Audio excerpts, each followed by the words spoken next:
Hello, കുഞ്ഞിത്താമരയുടെ പുതിയൊരു വീഡിയോയിലേക്ക് സ്വാഗതം. അപ്പോൾ ഇന്നത്തെ വീഡിയോ വളരെ എളുപ്പത്തിൽ നമ്മുടെ വീട്ടിൽ തന്നെ കൃഷി ചെയ്ത് ഉണ്ടാക്കിയെടുക്കാൻ പറ്റുന്ന ഒരു ചീര, അത് ഉപയോഗിച്ചുണ്ടാക്കുന്ന ഒരു ചീരക്കറിയാണ്.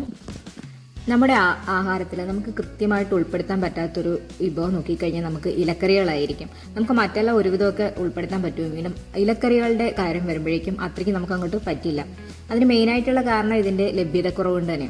പണ്ടുകാലത്ത് ഇങ്ങനെ ഒരു പ്രശ്നം ഉണ്ടായിരുന്നില്ല. കാരണം മിക്കവാറും വീടുകളിൽ അന്നേക്കുള്ള കറികൾ ഉണ്ടാക്കുന്നത് തൊടിയിലേക്ക് ഇറങ്ങി അവിടെ കാണുന്ന എന്തെങ്കിലും പച്ചക്കറികളൊക്കെ എടുത്ത് അതിൻ്റെ ഇലയൊക്കെ എടുത്തിട്ടായിരിക്കും പ്രധാനമായിട്ട് ഉണ്ടാക്കുക. പക്ഷെ ഇന്നത് ഒരുപാട് മാറി. ഇന്നത്തെ നമ്മുടെ ജീവിത ശൈലികളും ചുറ്റുപാടുകളൊക്കെ ഒരുപാട് മാറിയിട്ടുണ്ട്. എന്നാൽ നമ്മുടെ പരിമിതമായ ചുറ്റുപാടിനുള്ളിൽ നിന്ന് തന്നെ വളരെ എളുപ്പത്തിൽ നമുക്ക് കൃഷി ചെയ്യാൻ പറ്റുന്നതും അതിൽ നിന്ന് ഉണ്ടാക്കാൻ പറ്റുന്ന ഒരു ചീരയാണ് ഇന്നിവിടെ കാണിക്കുന്നത്. നമ്മുടെ പയറില വെച്ചിട്ടാണ് നമ്മളിവിടെ ചീര ഉണ്ടാക്കുന്നത്. അപ്പോൾ ഇതിന് മെയിനായിട്ട് വേണ്ടുന്നത് പയറാണ്. ഇപ്പം ഞാൻ നമ്മൾ എത്രത്തോളം സ്ഥലത്ത് നമുക്ക് കുറേയധികം സ്ഥലം ഉണ്ടെങ്കിൽ നമ്മൾ നിലത്താണ് ഇടുന്നതെങ്കിൽ നമുക്ക് കുറച്ചധികം പയറെടുക്കാവുന്നതാണ്. ഇപ്പം ഞാൻ വളരെ കുറച്ചളവിൽ മാത്രമേ എടുക്കുന്നുള്ളൂ. ഞാൻ ഈ ചെറിയൊരു ബേസിനുള്ളിലാണ് ഇത് ഇടുന്നത്. അപ്പോൾ അതിന് ഏകദേശം 2 സ്പൂൺ പയറിൻ്റെ ആവശ്യം മാത്രമേ ഉള്ളൂ. ഇതൊന്ന് വെള്ളത്തിലിട്ട് കുതിർക്കാൻ വയ്ക്കുക. ഏകദേശം ഒരു ദിവസം നമ്മളിത് വെക്കണം. അപ്പോൾ ഇത് ഒരു ദിവസം കഴിയുമ്പോഴേക്കും നന്നായിട്ട് ഇങ്ങനെ കുതിർന്ന് ഇതിൻ്റെ തോടയ്ക്കൊന്ന് പൊട്ടിക്കിട്ടും. നമ്മൾ നേരിട്ട് നമ്മളിത് ഇട്ട് കൊടുക്കുകയാണെങ്കിൽ കുറച്ച് ദിവസം എടുക്കും ഇത് താമസിക്കൊന്ന് മുളച്ച് വരാനായിട്ട്. നമ്മളിങ്ങനെ വെള്ളത്തിലിട്ടൊന്ന് മുളപ്പിച്ചതിന് ശേഷം ആക്കുകയാണെങ്കിൽ വളരെ പെട്ടെന്ന് തന്നെ ഇത് മുളച്ച് വരുന്നതായിരിക്കും. ഇതിപ്പോൾ നമ്മൾ ഫ്ലാറ്റിൽ താമസിക്കുന്നവർക്കാണെങ്കിലും ഒക്കെ ചെയ്യാൻ പറ്റും. ഒരു ചെടിച്ചട്ടിയിൽ വെക്കാൻ പറ്റുന്നതേ ഉള്ളൂ. ഇപ്പം മണ്ണില്ല എന്നുണ്ടെങ്കിൽ നിങ്ങൾക്ക് ടിഷ്യൂ പേപ്പറോ അല്ലെങ്കിൽ മുട്ട വാങ്ങിക്കുന്ന ട്രേയുടെ അതുണ്ടല്ലോ ആ പേപ്പറൊക്കെ നമ്മൾ ചെറുതായിട്ടൊരു ട്രേയിലേക്ക് പിച്ചിട്ട് കൊടുത്താൽ മതി.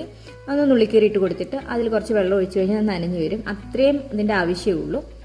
അതിൽ നിന്നിട്ട് നമുക്കിത് നന്നായിട്ട് ഇട്ട് കൊടുത്ത് ഇതുപോലെ തന്നെ വളർത്തിയെടുക്കാൻ പറ്റുന്നതാണ്. ധാന്യങ്ങളെ അപേക്ഷിച്ച് പയർ വളരെ വേഗം മുളച്ച് വരും. ഏകദേശം ഒരു 7 ദിവസം കൊണ്ട് തന്നെ നമുക്ക് നന്നായിട്ട് ഇത് പാകമായി കിട്ടും. ദിവസവും 2 നേരം ഇത് നനച്ചു കൊടുക്കണം.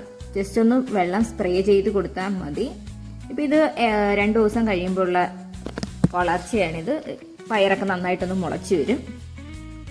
ഇത് നമുക്ക് വീടിനുള്ളിൽ തന്നെ വെക്കാം കേട്ടോ. അതിനും പ്രശ്നമൊന്നുമില്ല. നമ്മുടെ ജനാലയ്ക്കരികിലൊക്കെ നമുക്ക് ഇതുപോലെ ചെറിയൊരു പാത്രത്തിലിട്ട് വെക്കുകയാണെങ്കിൽ ഇത് കാണാൻ തന്നെ നല്ല ഭംഗിയായിരിക്കും. നല്ലൊരു പോട്ടറിയിലൊക്കെ നമ്മളിങ്ങനെ അറേഞ്ച് ചെയ്ത് വെക്കുകയാണെങ്കിൽ നല്ല ഭംഗിയായിരിക്കും കാണാനായിട്ട്. ഇത് മുളച്ച് വരുമ്പോൾ എല്ലാം ഒരേ വലുപ്പത്തിൽ വരുമ്പോഴത്തേനും ഇതേപോലെ നിൽക്കുമ്പോൾ നല്ല രസമായിരിക്കും കാണാൻ. ഇതിപ്പോൾ ഒരു 6 ദിവസം ആകുമ്പോഴേക്കും നന്നായിട്ട് ഇലയൊക്കെ നല്ല കുറച്ച് വലുപ്പത്തിലാവും. ഇനി നമുക്ക് ഒരു ദിവസം കൂടെ കഴിഞ്ഞ് കഴിഞ്ഞാൽ ഇത് മുറിച്ചെടുക്കാവുന്നതാണ്.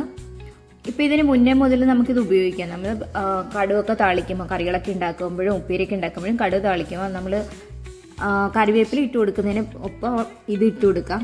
ഉപ്പുമാവ് ഉണ്ടാക്കുമ്പോഴും ഒക്കെ നമുക്ക് അതിലിത് ചേർത്ത് കൊടുക്കാവുന്നതാണ്. ചട്നിയിലും ഒക്കെ നമ്മൾ കടു താളിക്കുമ്പോൾ അതിനൊപ്പം ഇത് ചെറുതായിട്ട് ഇതിനെ കുറച്ച് മുറിച്ചിടാം. നമ്മളിപ്പോൾ അടുക്കളയിലൊക്കെ ഇത് വെക്കുകയാണെങ്കിൽ വളരെ എളുപ്പമായിരിക്കും. നമുക്ക് അപ്പം തന്നെ മുറിച്ച് ഒന്ന് കഴുകി ഇട്ട് കൊടുക്കാവുന്നതാണ്. അപ്പോൾ നമ്മുടെ ആഹാരത്തിൽ ഇത് ഉൾപ്പെടുത്താനും പറ്റും.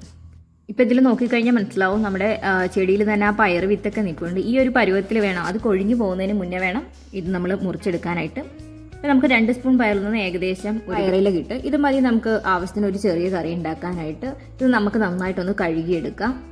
ഇനി ഇത് നമുക്ക് കറി വെക്കാനായിട്ട് നമുക്ക് പരിപ്പൊന്ന് വേവിച്ചെടുക്കാം. ഞാനിപ്പോൾ എടുത്തിരിക്കുന്നത് ഇവിടെ 3 ടേബിൾ സ്പൂൺ പരിപ്പാണ്. ഈ പരിപ്പ് നന്നായിട്ട് കഴുകി നമുക്ക് കുക്കറിലൊന്ന് വേവിച്ചെടുക്കാം. അപ്പോൾ ശകലം ഒരു നുള്ളു മഞ്ഞൾപ്പൊടിയും ശകലം ഉപ്പും ചേർക്കുക. എന്നിട്ട് നമുക്കിതൊന്ന് ഒരു വിസിൽ മാത്രം കേൾപ്പിച്ചാൽ മതി, വല്ലാണ്ട് ഉടഞ്ഞു പോകണ്ട. ഒന്ന് വേവിച്ചെടുക്കാം. നമുക്ക് ഈ പയറിലേക്ക് നന്നായിട്ടൊന്ന് അരിഞ്ഞെടുക്കാം. വളരെ ചെറുതായിട്ടും അത്രയ്ക്ക് ചെറുതായിട്ട് മുറിച്ചെടുക്കണം. നമ്മളിപ്പം ഒന്ന് മൂത്ത് പോയി കഴിഞ്ഞ് കഴിഞ്ഞാൽ ഇതിൻ്റെ തണ്ടിനൊരു ഇച്ചിരി ഒരു കട്ടി ഉണ്ടാവും. ഈ പരുവത്തിൽ നമ്മൾ കറക്റ്റ് മുറിച്ചെടുക്കുകയാണെങ്കിൽ നല്ല കറക്റ്റ് പരുവായിരിക്കും. നമുക്കിത് ചെറുതായിട്ടൊന്ന് മുറിച്ച് കൊടുക്കണം. ഇല്ലെന്നുണ്ടെങ്കിൽ നമ്മൾ കറി എടുക്കുമ്പോൾ കുറച്ച് നീളത്തിൽ ഇങ്ങനെ കിടക്കാം. അതിൽ ഒഴിവാക്കാൻ വേണ്ടിയിട്ടാണ് ഒന്ന് ചെറുതായിട്ട് മുറിച്ച് കൊടുക്കുന്നത്. നമുക്ക് ഒരു ചെറിയ സവോളയാണ് ഞാനിപ്പോൾ എടുത്തിരിക്കുന്നത്. ചെറിയുള്ളി എടുക്കുന്നതായിരിക്കും നല്ലത്. എനിക്കിപ്പോൾ ചെറിയുള്ളി ഇല്ലാത്തതുകൊണ്ടാണ് ഞാൻ സവോള എടുത്തിരിക്കുന്നത്. ഞാനിപ്പം ഒരു ചെറിയ കുഞ്ഞു സവോളയാണ് എടുത്തിരിക്കുന്നത്. അതുപോലെ 2 അല്ലി വെളുത്തുള്ളി. ഇപ്പം വലിയ അല്ലിയാണെങ്കിൽ ഒരു ചെറിയൊരു ഇത് മാത്രം മതി, ഒരെണ്ണത്തിൻ്റെ ആവശ്യമുള്ളൂ. അപ്പോൾ നന്നായിട്ട് ചെറുതായിട്ടൊന്ന് അരിഞ്ഞെടുക്കുക. വെളുത്തുള്ളി ഒന്ന് ചതച്ചെടുക്കുക. ഇത് കൂടാതെ കുറഞ്ഞ ചേരുവകൾ കൊണ്ട് വളരെ എളുപ്പത്തിൽ നമുക്ക് തയ്യാറാക്കി എടുക്കാൻ പറ്റുന്ന ഒരു കറിയാണിത്. ഒരു 10 മിനിറ്റ് കൊണ്ട് നമുക്ക് വേഗം ഈ കറി തയ്യാറാക്കി എടുക്കാൻ പറ്റും. എന്നും വീട്ടമ്മമാർക്കുള്ളൊരു തലവേദനയാണ് എന്താ കറി ഉണ്ടാക്കുക എന്ന്. അപ്പം നിങ്ങൾ ഇത് ഉണ്ടാക്കുകയാണെങ്കിൽ നിങ്ങൾക്ക് ഒരു ദിവസത്തെ കറിയെക്കുറിച്ച് ആലോചിക്കുകയേ വേണ്ട കേട്ടോ. ഇതിലേക്ക് നമുക്ക് 2 വറ്റൽമുളകും കുറച്ച് കറിവേപ്പിലയും കൂടി ആവശ്യമുണ്ട്. നമുക്ക് കറി വെക്കാനായിട്ട് നല്ലൊരു പാൻ അടുപ്പത്ത് വെച്ച് നന്നായിട്ടൊന്ന് ചൂടാക്കി എടുക്കാം. നന്നായി ചൂടായി വരുമ്പോഴേക്കും അതിലേക്ക് നമുക്ക് വെളിച്ചെണ്ണ ഒഴിച്ചു കൊടുക്കാം.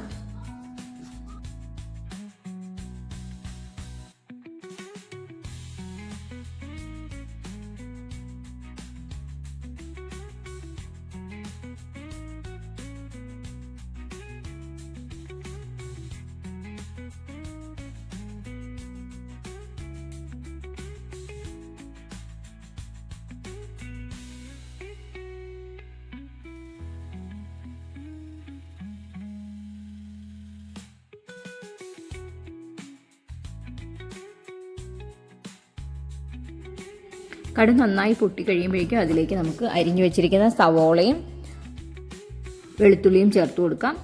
ഇതൊന്ന് വഴറ്റിയതിന് ശേഷം ഇതിലേക്ക് നമുക്ക് കറിവേപ്പിലയും അതേപോലെ നമ്മൾ വറ്റൽമുളകും ഒന്ന് മുറിച്ചിട്ട് കൊടുക്കാം. നന്നായിട്ടൊന്ന് മൂപ്പിച്ചെടുക്കണം.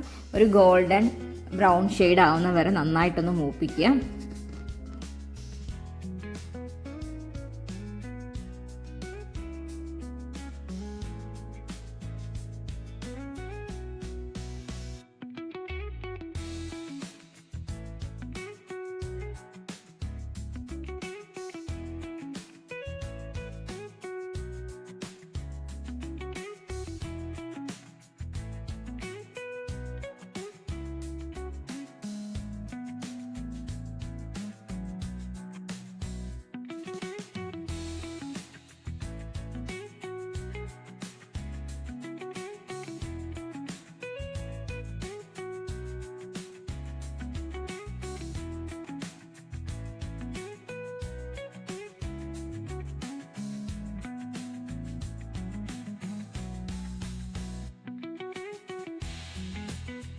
ഇപ്പോൾ നമ്മുടെ സവോളയൊക്കെ ഒന്ന് മൂത്ത് കിട്ടിയിട്ടുണ്ട്. ഇതിലേക്ക് നമുക്ക് ഇനി മഞ്ഞൾപ്പൊടി, വളരെ കുറച്ച് മഞ്ഞൾപ്പൊടി മാത്രം ചേർത്ത് കൊടുത്താൽ മതി.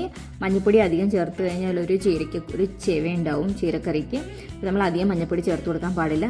ഒരു നുള്ളും മഞ്ഞൾപ്പൊടി മാത്രം ചേർത്ത് ഒരു കളറിന് വേണ്ടി മാത്രം ഒരു ശകലം മഞ്ഞൾപ്പൊടി ചേർത്ത് കൊടുത്താൽ മതി. അതുകൂടാതെ 1/4 ടീസ്പൂൺ ഉപ്പ്. നമ്മൾ അധികം ഉപ്പ് ആദ്യമേ പരിപ്പിൽ ചേർത്തിട്ടുണ്ട്, അതിനനുസരിച്ച് വേണം ഇതിലേക്ക് ചേർത്ത് കൊടുക്കാനായിട്ട്. ഇതിലേക്ക് 1/4 ടീസ്പൂൺ ഉപ്പ് നമ്മൾ മുളക് പൊടിയും ചേർത്ത് കൊടുക്കുന്നുണ്ട്. അത് നന്നായിട്ടൊന്ന് നമുക്ക് വഴറ്റിയെടുക്കാം.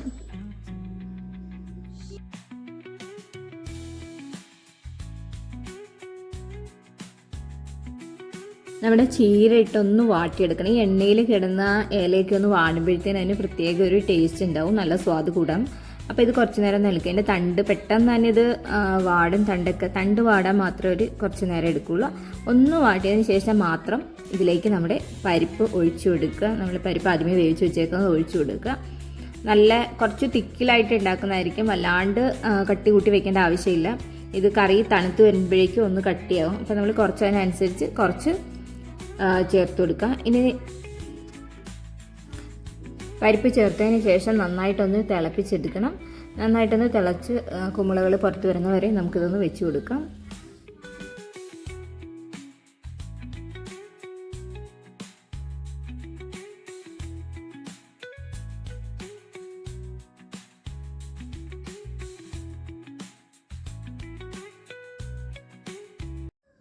ഇത് ചപ്പാത്തിക്കൊപ്പവും ചോറിനൊപ്പവും ഒക്കെ നല്ലൊരു കറിയാണ്.